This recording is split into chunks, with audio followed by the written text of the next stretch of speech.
નમસ્કાર, આપ જોઈ રહ્યા છો નેશન પ્લસ ન્યૂઝ. હું છું આપની સાથે હેતલ ભગત. દેવભૂમિ દ્વારકાના અલગ અલગ 7 ટાપુ પર ગેરકાયદે ઉભા કરી દેવાયેલા દબાણોને સંપૂર્ણપણે હટાવી દેવામાં આવ્યા છે.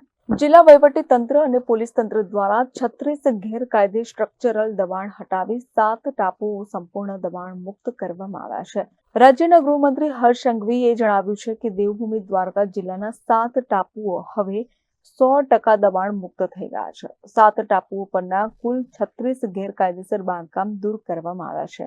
નોંધનીય છે કે જિલ્લા તંત્ર દ્વારા 7 ટાપુઓને દબાણ મુક્ત કરવા માટે પહેલા જરૂરી સર્વે કર્યો હતો. દ્વારકામાં હાથ ધરાયેલા મેગા ડિમોલિશનના કારણે તમામ યાત્રિકો માટે બેટ દ્વારકામાં આવન જાવન પર પ્રતિબંધ લગાવાયો છે.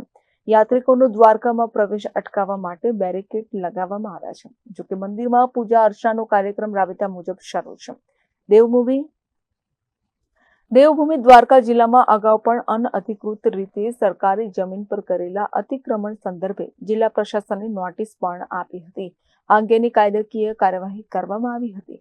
ત્યારબાદ આ અંગેની મુદત પૂર્ણ થયા બાદ દ્વારકાના પ્રાંત અધિકારી તેમજ તેમની ટીમ દ્વારા જિલ્લા પોલીસ પ્રશાસનને સાથે રાખી પંથકમાં કરાયેલા ગેરકાયદેસર ધાર્મિક રહેણાંક તેમજ કોમર્શિયલ વિસ્તારની સરકારી જગ્યા પરના દબાણ દૂર કરવાનો પ્લાન બનાવવામાં આવ્યો હતો.